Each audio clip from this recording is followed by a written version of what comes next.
This is my no BS review of Scarlet and Violet. Now you may be asking yourselves, why am I calling this a no BS review? Well, I'm only going to be talking about cards in the set that I would consider playing myself. There's a lot of other YouTubers out there talking about cards that are completely jank and would never be played in a competitive scene. So here's some examples of cards I wouldn't play just because they're not good enough to stand up in competitive. Now, this brings me to the first part of the video, electric. So I've talked about electric in another video linked in the card above, but let me just give you the brief overview of electric and what we're getting for electric. First of all, we are getting Miraidon EX. Miraidon EX is an amazing card because it is able to use its ability off the new Nest Ball we're getting, and it can completely fill up your bench. You see, with Miraidon, you can grab another electric Pokemon and a Miraidon, and then use that other Miraidon to get 2 more electric Pokemon, completely setting up your bench off of one card, making it an amazing card. We are also getting Ampharos EX. Ampharos EX isn't just good because it's a 330 2-prizer beater that hits 240, it's also great because it evolves from Flaffy. Flaffy is an amazing card that has the ability Dynamotor, letting you accelerate an electric energy from your discard pile to one of your electric Pokemon. And that's not all the energy acceleration electric gets. It also gets Electricity Generator. Electricity Generator is a better Max Elixir. Max Elixir back in the day let you look at the top 6 cards of your deck and attach one basic energy you find there to one of your Pokemon. But Electricity Generator, while only looking at one less card, that being 5, lets you get 2 basic electric energy and attach them to your Pokemon, making it a far better card. Now, we're also getting fighting support, but I just feel that it is not as good. We are getting Great Tusk EX, which is a big beater and a big basic for 3 fighting energy, hitting for 250 and doing 50 to itself.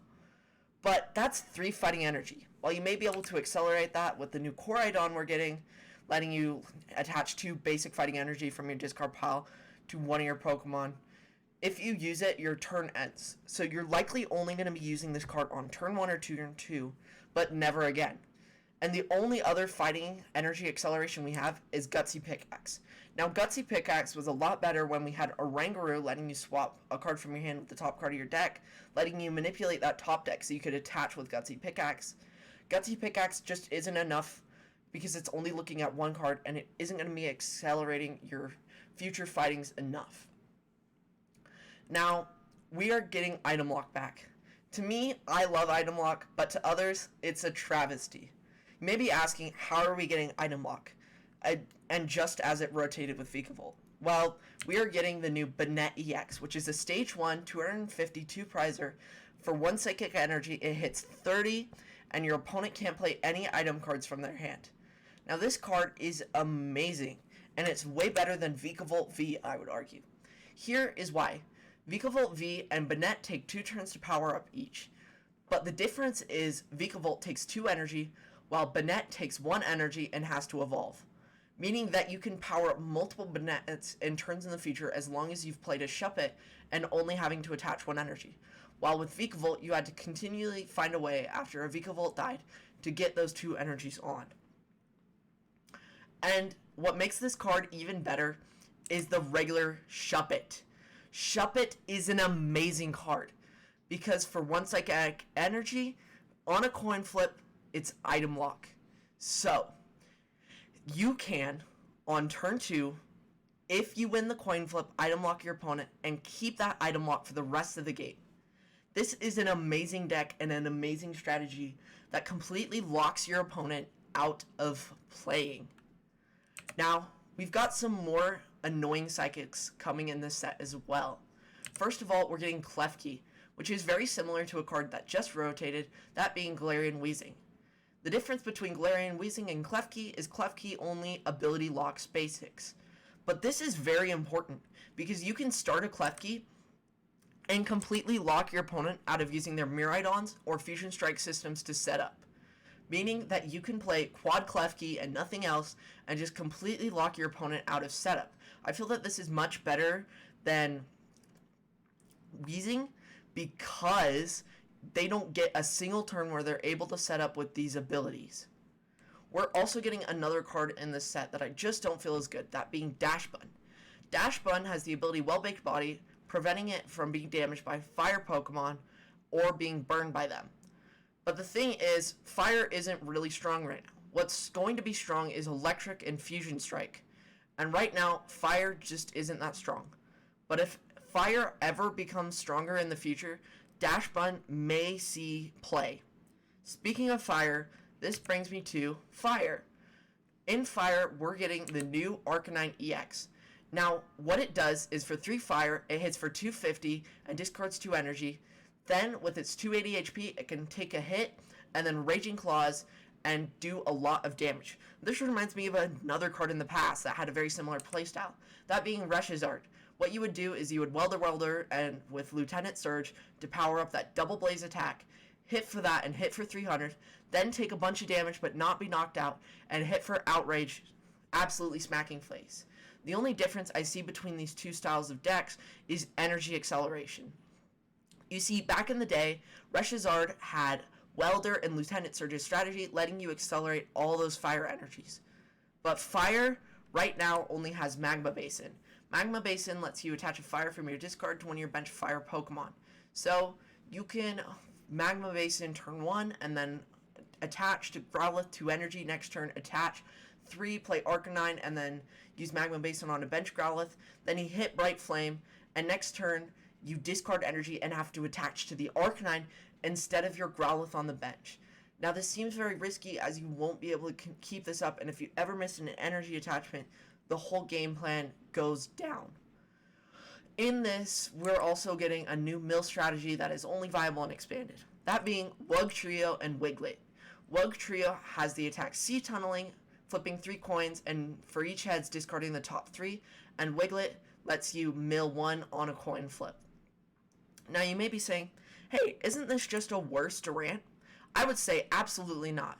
Sea Tunneling on each flip is doing an average of 1.5 cards milled. So if you flip that 3 times, that's an average of 4.5 cards milled rather than just 4. Meaning that Wugtrio is better than Durant. And you may be saying, well, Durant powers up for a DCE. Wugtrio, how does it power up its 3 energies in 1 turn? Easy, triple acceleration energy. We have access to triple acceleration energy in Expanded, letting you use that Sea Tunneling ability with just 1 energy attachment. And the fact of it getting discarded doesn't even matter, as your Wugtrio is likely going to be knocked out next turn.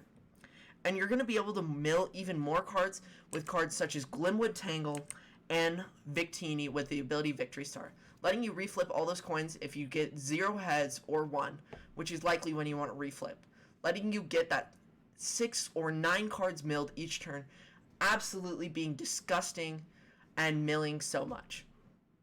We're also getting a Galarian Zigzagoon replacement. Now, I've already made a video on this discussing more in depth on if this replacement is good, should you be using it, what decks, but let me just tell you the brief bit about it. So, as you know, we're losing Galarian Zigzagoon that let you put 1 damage counter on any of your opponent's Pokemon when you played it from hand. But we're getting the replacement, Hawlucha, letting you put 2 damage counters on putting 1 damage counter on 2 of your opponent's bench Pokemon. We are also getting the best energy accelerator card ever, that being Gardevoir EX. Now I want you to take a good look at this card because you are going to be seeing this card for a while. It has the ability Psychic Embrace. As often as you like during your turn, you may attach a basic Psychic Energy from your discard pile to one of your Psychic Pokemon. If you do, you put 2 damage counters on it. But you can attach it and do this ability as much as you want from discard pile. Now, you may be saying, isn't this just a worse Blastoise? Or just the same? Absolutely not. It's from discard pile. Discard pile. This means after a Pokemon dies or energy are put into the discard pile, you can attach them back. And cards like Battle Compressor become 3 energy. This card is insane and is the best energy accelerator we had. Besides, this line of evolution Pokemon is absolutely stacked. You have Ralts, another Ralts, this Curlia with the trade ability, another Ralts, and a Gardevoir. Now let me talk to you about each of these Ralts. This first Ralts lets you choose one of your opponent's attacks, and then it can't use that attack anymore. Amazing. You have a Ralts that lets you switch for Psychic Energy. You have a Ralts for 1 colorless. coin flips paralysis, and another one that just straight up confuses it. And then we have the Curlia that you get from Silver Tempest with the ability Refinement, letting you trade with Zoroark, and then you can evolve that into a Gardevoir. And there's another good Gardevoir from back in the day that turns each of those psychic energy you're going to be accelerating with Gardevoir into 2 psychic energy. This is absolutely insanity. And that isn't it. This is Gardevoir Continue. So Gardevoir EX also evolves Curlia into Gallade. Now there's 3 good Gallades out there. The first one lets you search for a supporter. The second one lets you manipulate your top deck, the top 5. And the last one hits for 20 for each energy on your entire field. So you can power up something on the bench with Gardevoir and then attack with Gallade for a bunch without having to accelerate a bunch of energies to him. And it's just amazing with this card, Necrozma GX, from back in the day. You see, Necrozma GX does 10 plus 60, and you discard all Psychic from it. For each Psychic you discard, it does 60 more. Now, Gardevoir can't knock a Pokemon out, so the most you can do is attach 8 Psychic energies to Necrozma. So I want you all to do some math with me. What's 8 Psychic energies times 60 damage? That is 480 damage plus 10. You are hitting 490, and you can do this multiple times because you get it attached from discard. So you can Necrozma, Necrozma, Necrozma, Psychic Embrace, hit for 490, Psychic Embrace, hit for 490, Psychic Embrace, hit for 490. This is busted, and it is going to break Expanded. Now, we are getting some good consistency trainers that you're going to be able to use in Standard. First of all, I've mentioned Nest Ball. Now, let me just refresh your memory on what Nest Ball does. It lets you get a basic Pokemon from your deck and put it onto your bench. The sad thing about Nest Ball is any Pokemon that have abilities when you play this Pokemon from your hand won't be able to trigger off of Nest Ball. So you just think about that carefully when playing Nest Ball. We're also getting a regulation update on Professor's Research, meaning you're going to be able to continue running your Professor's Research and keeping that consistency. We are also getting Arven, which comes with a rule change. You see, they thought Arven would be kind of weak because it let you search for a tool and an item, so they eroded all tools to make it so that they are no longer items and their own type of trainer, meaning that this card is going to be a lot better. And what Arven is great about it is it can get you one of those choice belts and just hit, and it's that damage multiplier, and it can search that out for you, and it gets an item for consistency. We're also getting some great utility trainers. First of all, we're getting Defiant Band. Now, what you need to know is Choice Belt does stay in Standard, but the thing about Choice Belt is that Choice Belt only amplifies damage to Vs. So Defiant Band is going to be a great card for trying to win back those KOs and get that 30 extra damage. We are also getting Beach Court. As you all know, Air Balloon is rotating, and I feel that Beach Court is a great solution, making your Pokemon with 1 retreat cost 0, letting you get that free retreat you need to get those Pokemon out of the active and onto the bench. We are also getting Rock Chestplate, making your fighting Pokemon have a little bit more survivability and being able to survive more. And if I'm being honest, this just seems like just a Gym Leader Challenge only card, but I digress. We are now getting a Rod replacement. So Ordinary Rod is rotating, and in its place we're going to get Miriam. Now I believe that Miriam is a great replacement for Ordinary Rod, and what it does is it lets you shuffle up to 5 Pokemon from your discard pile into your deck and then draw 3 cards. In Standard, we've seen a lot of play of draw 3 cards and other effects, such as Worker and Birdkeeper.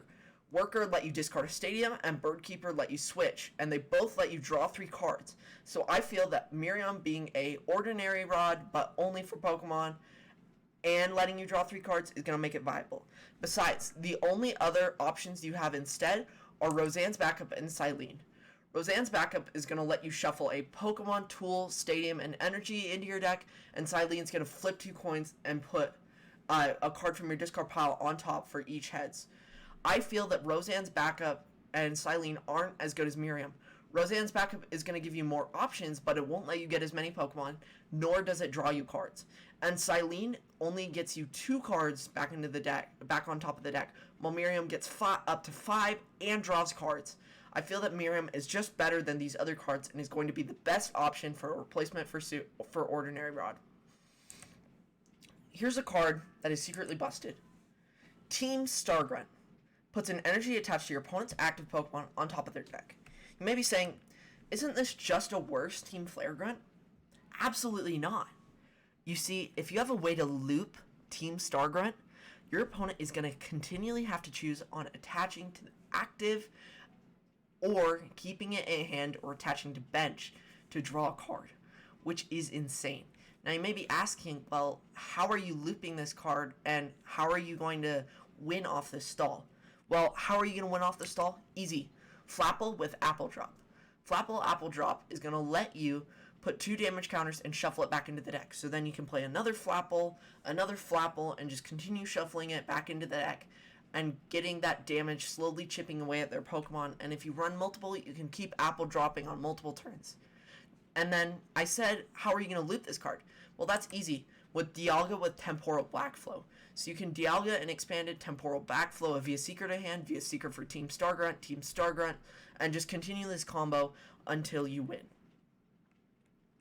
So that's it for the video. It's the end. Thanks for watching, and please subscribe.